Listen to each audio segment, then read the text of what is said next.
but he does follow up. The Obama administration has formally stated that the U.S. government has no evidence that any life exists outside our planet, or that an extraterrestrial presence has contacted or engaged any member of the human race. According to Steve Bassett, if that's true, what was the Clinton's Office of Science and Technology Policy investigating back in 1993? In concert with billionaire Clinton friend Lawrence Rockefeller. Up next, Stephen Bassett joins us. He's trying to get a petition signed. He needs some signatures. Stephen's next on Coast to Coast AM. And welcome back to Coast to Coast. I'm George Norrie. Stephen Bassett with us this hour, Executive Director of the Paradigm Research Group, a leading advocate for ending the government-imposed truth embargo regarding extraterrestrial presence. Stephen, of course, had a very successful petition several months ago that got to the White House, where they then denied any existence of life outside our planet, knowledge of, or that an extraterrestrial presence has contacted or engaged any member of the human race. Stephen, of course, being the bulldog that he is, has decided he wants another disclosure petition, and here he is, back on Coast to Coast. Stephen, how many do you need this time? Signatures? They have raised the bar to 25,000 signatures, George, in 30 days. It was 5,000 for the first one, wasn't it? Yeah, it was. I know why they raised it, though. They got inundated with petitions. Somewhere between 10 and 20,000. All kinds of things, right? Yeah, and that's fine. That's great. I mean, in other words, people really wanted to engage them, and then they realized, oh, my God, it looks like we may have to respond to 5,000 petitions. And they said, okay, wait a minute. We need to increase the threshold. So they increased it to 25,000. We got in under the wire the first time. We got the amount needed. I think we ended up with 12,000. And the petition to the administration to formally acknowledge extraterrestrial presence engaged in the human race got the response that we were seeking. Why do you think they even responded to the petition, Stephen, the first one? Well, because first they set it up. This is the We the People project at whitehouse.gov was set up by them to engage the public, get petitions put in. They set up the guidelines, and they made it quite clear that if you got the threshold number of signatures in 30 days, you would get a response from the White House.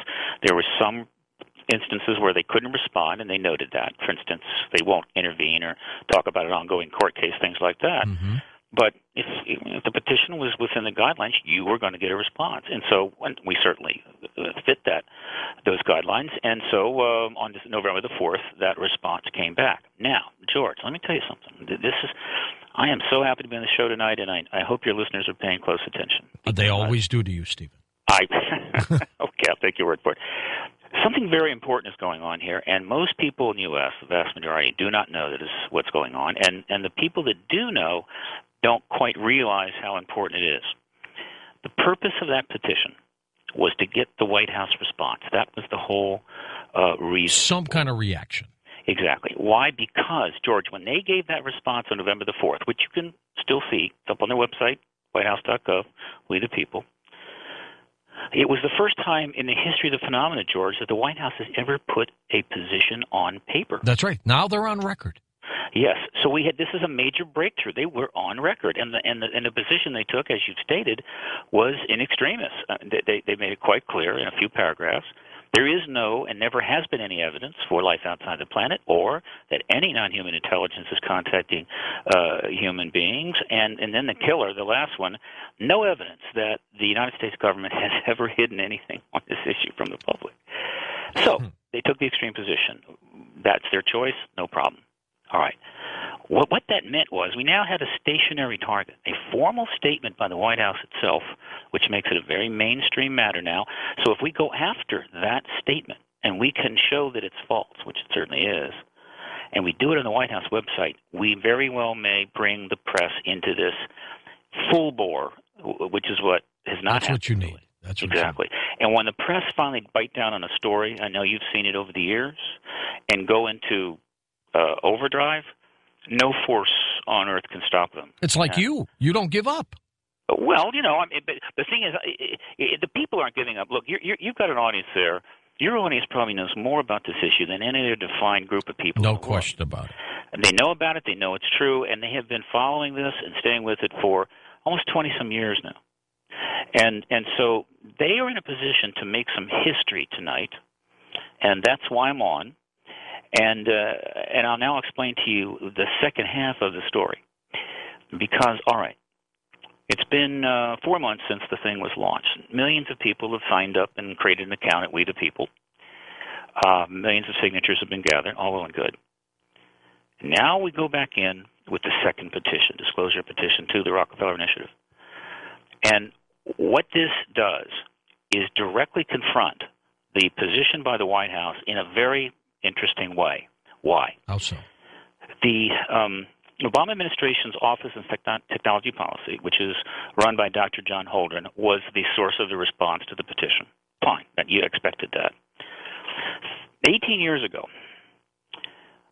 another Office of Science and Technology Policy, this one during the Clinton administration under the aegis of Dr. John Gibbons, was approached by Lawrence Rockefeller on March the 29th, 1993, not that long after he was inaugurated, with a desire to meet with him, to get a report to him, to discuss very clearly President Clinton, releasing all UFO files in the government hands and reinstituting investigations on this issue, bringing it all back up again, and essentially ending the truth embargo. He wanted Clinton, now that the Cold War was over, to be the disclosure president. This was a big deal.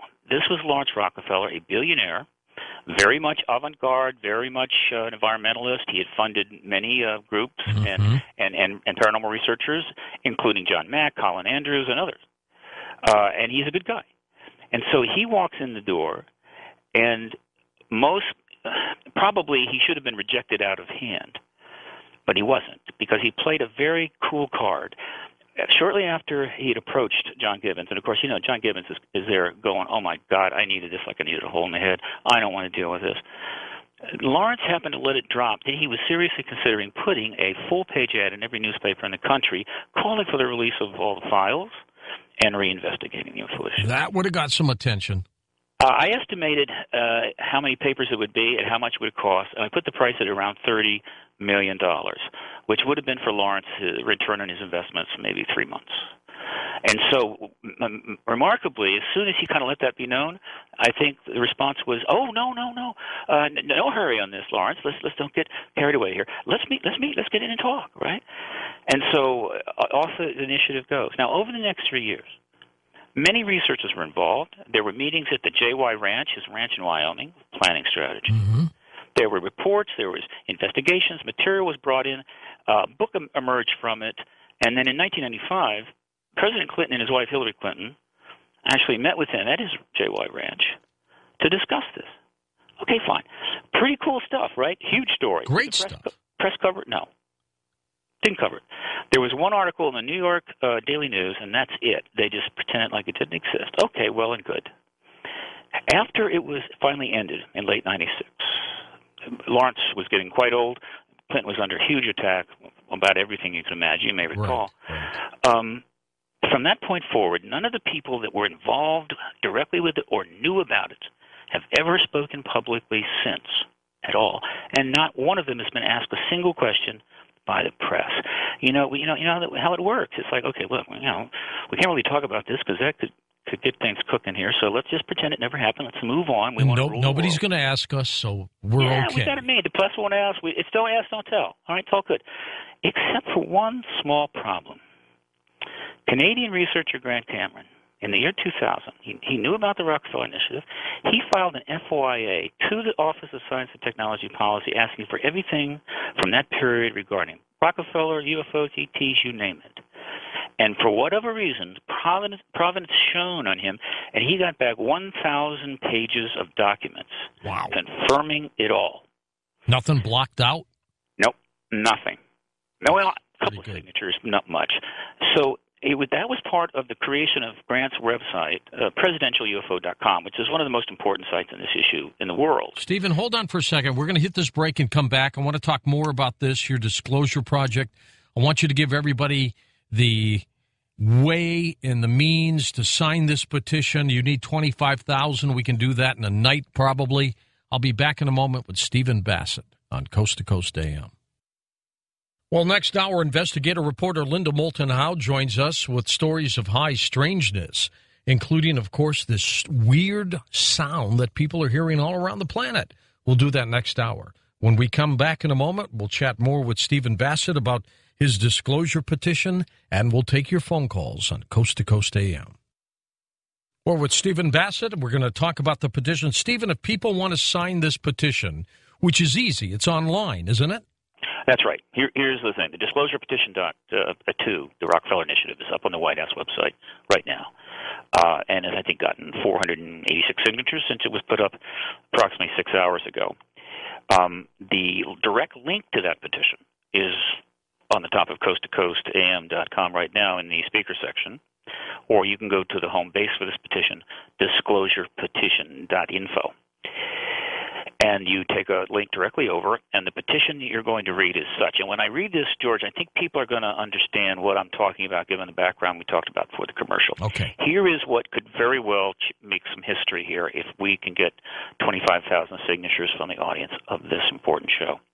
We petition the Obama administration to immediately investigate UFO ET disclosure efforts during the Clinton administration, the Rockefeller Initiative. And now information, you're allowed 800 characters. The Obama administration has formally stated the U.S. government has no evidence that any life exists outside our planet or that an extraterrestrial presence has contacted or engaged any member of the human race. If true, what was Clinton's Office of Science and Technology Policy investigating from March 93 to October 1996 in concert with billionaire Clinton friend Lawrence Rockefeller? And now the key paragraph.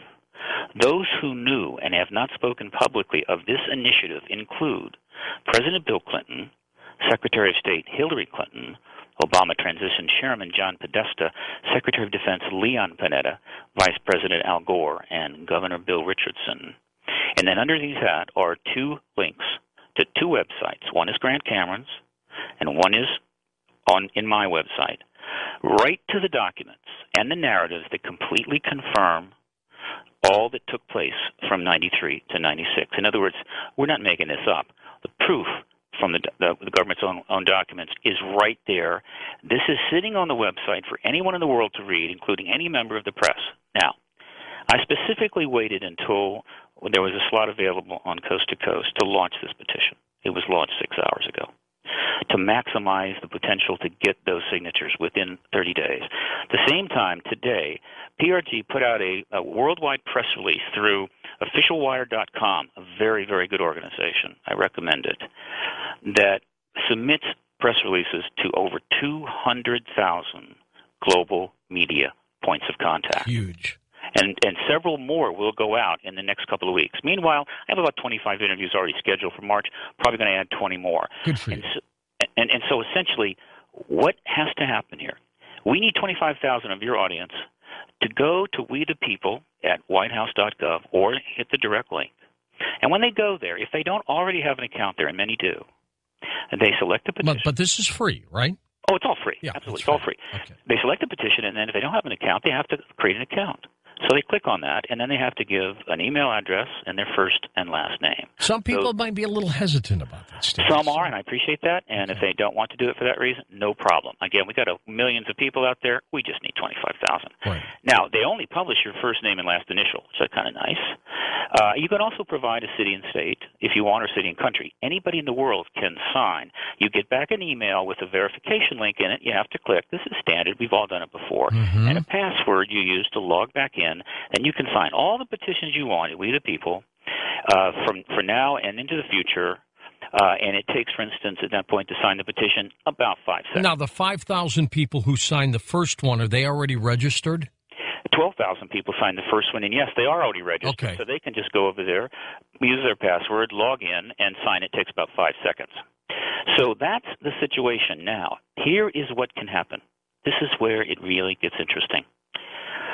The moment the press, and I assure you they're following this. How do I know that? Because, George, the first petition. Oh, that made a lot of news after. It got more coverage, George, than all of the other posted petitions, about That's right. 300 combined. Hundreds of articles around the world in multiple languages. And if you go to disclosurepetition.info, you can find that media. So we know they're following it. So when the press realizes that this petition is going to get those 25,000 signatures, they're going to say, ooh, well, that means the White House is going to have to respond sometime in April. Then they're going to read the links. They're going to say, well, what's going on here? They're going to go to those links. They're going to read those documents, and they're going to say, hello. Go to those links. They're going to read those documents, and they're going to say, hello. And I think you could very well see some very difficult questions asked of some very powerful people who, for whatever reason, feel that they want to lead, they want to run for president, they want to even be president, but they don't want to talk about things which they feel are just too tough for us to handle, or they're just uncomfortable for them to deal with. And if they are denied the answers, or if they're directly lied to, well, we've seen what happens when that goes down. You remember when Bill Clinton stood in front of the press and said, I have absolutely never had relations? Well, guess what? They said, that's too much. And then it launched the media frenzy, and, well, you know what happened after that. And so this petition, the Rockefeller Initiative, I've said for years, it may be the Achilles heel of the truth embargo, a gift from Lawrence Rockefeller, now dead, a number of years, to us in the future. Why the Obama administration gave such a hardline response? And who gave that response from the administration? By the Office of Science and Technology Policy. A staffer put it out. He was, it's not. He simply wrote what they wanted in Variety. He didn't research this issue, but it was clearly signed off on by the head of the OSTP, Holdren. There's no way that they're just going to put something out there. So this is the formal position. Now, I've had people pose to me the possibility that this is a brilliant maneuver on the White House's part, putting out such a hard line to galvanize us to really get going and put the pressure on, so maybe they could do what they can't do without that pressure. Well, what we're going to do for you, Stephen, we're going to have Webmaster Lex, over the course of the 30 days, keep the link up with a running total of how you're doing with the petition signatures. Fantastic. And we'll put it up on the front page of the coasttocoastam.com website. It won't be difficult for people to find. And it'll be there once a week or so. We'll give people updates. We'll do it for the 30 days. George, I'll tell you, this audience has the power to make history. We could do it. 25,000 signatures guarantees a response, a lot of media coverage, a worldwide story. But if your audience wanted to really make a statement and say 1 million of them took the couple of minutes it takes. Yeah, we don't have to stop at 25,000. Hell no. If we were to put 1 million figures up there, George, I'm telling you, it would be one of the biggest news stories of the last 20 years, and I can't even imagine what will happen. Recently, you remember recently there was a big controversy in Congress about some bills that were going to restrict Internet access. People were really not happy about them. Two sides to every story, but nevertheless, there was great concern, and some sites went black, like Wikipedia. Protests for 24 hours. Sure. Google put up their thing. Yeah. You remember Google? They put a big banner over their logo. Yep. And underneath, that's all the rest they had on the page, was a little thing that said, well, if you support the opposition to these bills, here. And what here was a link to a petition. George, 7 million people signed that petition in 24 hours. And within another 24 hours, whatever one thinks of the issue, which is complex, the sponsors of the SOPA and PIPA bills basically said, no, we're not going to deal with that right now. And those bills were tabled. That's power, and it's out there. And when we start using that kind of power on all issues, things are going to change. How did they backtrack, though, Stephen? Let's assume we get this done, all right, and we get the petition. They've got to respond to it. Right. Do they say the same thing that they said for the first one? Oh, no. That would be a disaster. Here's the dilemma. The first one was the setup. It got them to put a position out. I didn't quite expect that severe a petition, but some claim it's a strategy on their part. They actually want to create a controversy, but whatever. They put that out. Well, look, there's three things about that we know. One, it's false, right? It's completely indefensible. Yes. And so it's a setup. Now, the next petition goes directly at that. And what's more important, thanks to the work of Grant Cameron and Presidential UFO, we have the documents that confirm it. Back in 2001, Grant and I submitted a couple of copies of the whole set of documents to major papers, including the Washington Post. They wouldn't touch it. I put the documents up on my website, which you can find. The link is in the petition. And then, of course, he has a narrative of all of the Clinton activities on his site and recently put up a section where you can download, I think, all 1,000 pages. The proof is right there. So if they don't stick with the truth of the matter, the press is going to see an outright lie, and then things get tough. So we have posed the White House an extremely difficult problem, but it's bigger than that, because we have also put into play for all the world to see major people in the Democratic Party and the administration, and I've mentioned them, the Clintons, John Podesta, Leon Panetta, Al Gore, Bill Richardson. These people knew about it and in some cases were involved in the process. These people have gone on to become major factors in the leadership of America and yet still will not deal with this. They've conveniently forgotten about it, haven't they? And so I say to your audience, if you believe you can handle this truth, if you believe you have a right to know something as fundamental as are you alone in the universe. Remember, disclosure is not about them dumping everything out on the White House lawn. Disclosure is the acknowledgement of the extraterrestrial presence, wherever they're from, to the people, and then we will engage the public, the government after that to try to find out how much we can learn and so forth. But at least we will know and be past that. That's what it is. And so if enough of your audience believe it's time to end this merry-go-round, it's been going on for 65 years, get this out so that we can decide what we're going to do with this planet and our species and how maybe we might engage these other civilizations in an open way. And God knows 1,000 other things. It's very possible that if they then take the few minutes it takes to go to the White House website, We the People, or take the direct link, which is up on the front of Coast to Coast. It's up disclosurepetition.info, and it's going to be up on your site, as you said, for the next 30 days, and sign that petition, create an account, sign the petition, and more importantly, spread the word to their friends and colleagues. Pass that link on through Facebook, through Twitter, through MySpace, through their email list, through bulletin boards and their websites. Get it out there and get 10, 20 other people to sign. Then they may very well bring an end to this embargo. That would be good. Let's take some calls here, Stephen, for you. Absolutely. Jim in Santa Monica, California. Go ahead, Jim. Oh, hi. Hi. I witnessed something incredible last week when President Obama was down. I seen a UFO 7 o'clock in the morning coming out of the coffee shop, and I got my binoculars and I have a compass, and I was watching it, and it was going towards like Marina Del Rey, kind of where the LAX airplanes take off from LAX. So all of a sudden, I'm looking at it, and I'm kind of seeing it, and it stops. And I'm going, it stopped, and then it drifted off. And this lasted about 5 minutes. But I got in my truck, and as soon as I got in my truck, I see President Obama's helicopters. There was like 3 whirlybirds and the 2 Marine Ones going to pick him up, to take him to Corona Del Mar. And I go, that's usually they go up towards the pier, go up Wilshire and the VA, and they drop them off, and they do the same route, I guess, to stay away from the Santa Monica airport. And I go, I didn't think about nothing. And then I go, wait a minute. That UFO had to have stopped them, and they had to change their direction.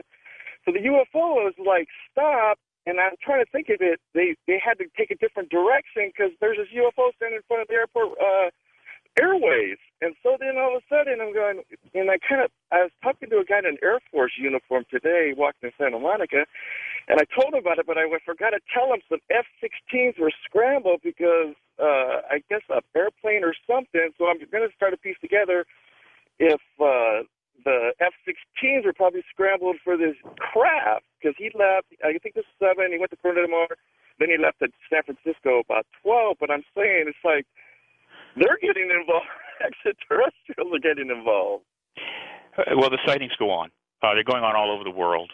There is a famous sighting, the Stephenville case, where the jets were chasing craft directly toward Crawford Ranch. That case is still not solved. There's a big conference in Glen Rose, Texas, later this year about it. On and on and on and on it goes. And that's not all. There's witnesses coming forward, books coming out. Massive amount of evidence is accumulating, and yet the White House has stated that, in fact, none of it is evidence at all. There is no evidence at all. More importantly, the government has never attempted to hide anything on this. So, okay, it is a challenge to us. Have they laid down the mantle? Is it a call for help? I don't care what it is. All I know is if the last 65 years, the press, which is getting better and better at this issue, more and more articles, no question about it, but overall the press has never engaged the political structure on this issue. They have stood down for whatever reason. The moment they do, the truth embargo is done. And I think this petition process, which has been given to us by the White House, may be the way to get that done. And so 25,000 signatures, and then let's see what's happened. And maybe we'll actually learn a little bit more about these things flying around in the sky. Next up, we go to Art, truck driving in Louisiana. Go ahead, Art. Thanks for calling. Yes, Stephen. I really don't think that this petition is going to result in anything because based on a conversation I overheard many years ago, the government, or actually the military, considered to be this such a hot potato issue. They didn't want to have anything to do with the cover-up, with anything with the alien situation or extraterrestrials. So what they did is they passed everything on to the contractors. Like, for example, in Area 51, most of that facility, a great part of it is leased to the contractors. They are the ones that actually possess all of the material and anything having to do with the crash in Roswell. Everything like that is handled by the contractors. And the government, the military, they just wipe their hands clean of it. And the facility there, or that is to say the area that they lease, that's it's under their control, and the military has really not much access to that. But they are developing the technology and everything for the government. All those employees that you see getting on an airline in Las Vegas, those are government employees. No, scratch that. Those are contractor employees. Mm-hmm. Right. Let me comment. I've actually been in this for 16 years. I've talked to a lot of people, a lot of witnesses. I'm aware of this thinking, all right? But I want to tell you what I believe is the case. I do not believe at all that the management of the UFO ET issue is being run by American corporations. No more than I believe that our nuclear deterrence and defense system is being run by high-tech companies. This is probably above government, Stephen. But no, George, it isn't. And I'm not saying that there aren't things above government. What I'm trying to say is that the evidence to me is quite clear. This is a major and always has been a major national security interest, and it is managed and run. It doesn't mean there aren't contractors involved in dealing with tech or whatever. That's been the case throughout our military. But this is a major national security issue, and it is run by military and intelligence officers working, obviously, in the black world, who are patriots and who are trying to protect the country. And there's no way that these people are going to let some oil executive come down there and tell them, well, here's what we want to do with the ETs. Not happening. So this I want to clear this up because a lot of people believe this, and as a result, it kind of gets them a little, sideways with, well, how do we deal with this? This issue is national security. Corporations would like to influence it, might like to say, well, why don't you guys hold off on this so we can sell some more oil at $200 a barrel? But they're not really calling the shots. It doesn't mean they can't influence politicians. But this issue is national security, always has been, and the government in the military intelligence world, the problem is not the contractors. The problem is the disconnect now between the Congress and the presidency and this issue because it's virtually now off their radar. It's operating independently, and that is not good, and we need to deal with that, but it's not being run by a bunch of corporations. Well, this is what we should do. Go to our website right now. If you are computer savvy, under tonight's guest, you'll see Steve Bassett's name. There's a little verbiage there that says sign petition. Click that. There you go. You go straight to the White House petition site, We the People, fill it out. They'll send you an email, click it, and that registers your vote and, and your signature. And let's get Steve his $25,000 first. We'll work on the rest of the million later on. We'll keep tabs on it. Stephen, thank you so much. Up next, reporter Linda Moulton Howe with some strange stories of strange things.